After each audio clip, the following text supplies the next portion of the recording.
Welcome back. A new bill working its way through the state legislature would save money for parents of young children.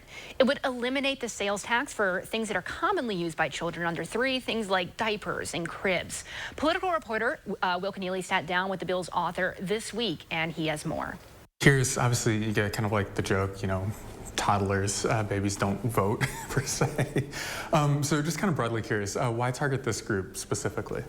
Well, what we've seen certainly over the last few years is out of control inflation, and the cost of raising a family, maintaining a household is becoming more and more expensive. And so this proposal will provide an opportunity of direct financial relief for our young families, especially those who are struggling with rising living costs. I'm curious, it's a very expansive list. Things like diapers, cribs, even the covers for outlets, for example. How did you arrive to that group of things to make tax exempt? So I worked with the Legislative Fiscal Bureau and our drafters to include absolutely everything that could be considered child-related as possible. So that's why it is quite a list. It is just about everything you can think of, and you know, those are all things that parents around Wisconsin have to pay for. And with the cost of living increasing every day and inflation obviously sometimes out of control, having that bit of tax relief is, I think, a step in the right direction. My understanding is the top line, it would save in aggregate $37 million for families. Do you have a sense of what kind of breakdown that would look like, person by person, family by family at all? Yeah, so some of that data is yet to be created and to be figured out. We do know the total cost, $37 million, and but it does provide an incredible opportunity, I think, to not only provide some financial relief, but also communicating to parents that, you know, we're trying to look out for them and provide them some opportunity. Here's the biggest thing. We still, after concluding our budget process, have over $3.5 billion of overpayments from the people. And I want to do everything I can to get that back to people as much as possible. And so, boy, I can't think of a more deserving group than a young family that is struggling with the costs associated with childcare. And so as we talk about the surplus, that surplus specifically is a little bit more one-time money.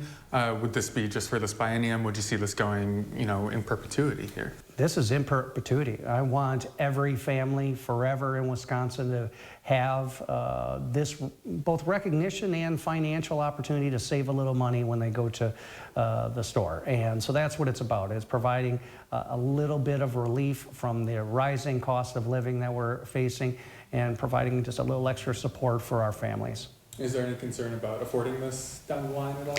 Well, here's the good news. $37 million sounds like a lot to you and me, but down here in Madison, when we're sitting on over $3.5 billion of reoccurring excess surplus, it's not a lot. So I think it's something we can easily afford. It's something that is directing money to, I think, individuals that are incredibly deserving.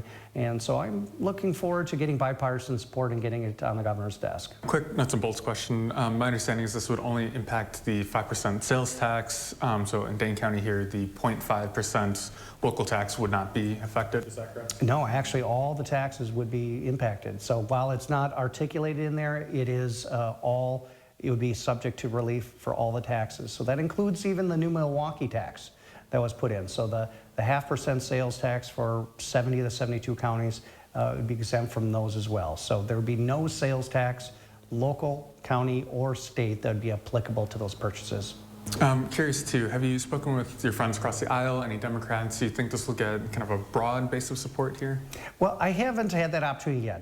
The bill has just come out, but I am fully open to that. And as I've always done in the past, my legislation, if there are some ideas to improve upon it, regardless of the party, I'm willing to do that. But so far, almost all of my legislation has had broad bipartisan support. I worked very hard for that, and I'm expecting that to be true with this bill too. We've also heard from Democrats kind of throughout this past year. They've been pushing for more funding for childcare. This seems a little bit tangential, kind of in that childcare-esque realm. Do you see this as kind of assuaging some of the concerns from Democrats, or does this kind of open up the door for more funding for childcare later this year, perhaps? Great point. So this absolutely is assuaging part of the response to both the governors as well as Democrats' push relating to child care. You know, For we as Republicans, we're always trying to find ways to get money back to the people and make them make those decisions. And most of the Democrat propositions involve new government employees, expansion of programs. And I'd rather just get this money back to them. And by alleviating some of the sales tax pressures that exist for those who are paying for childcare, those who are buying childcare related products, I think we can help them out. Like medical costs or like food and clothing costs, were those considered at all? Is that something separate that you might be thinking of later? Yeah, so the good news is food is already exempt from sales tax.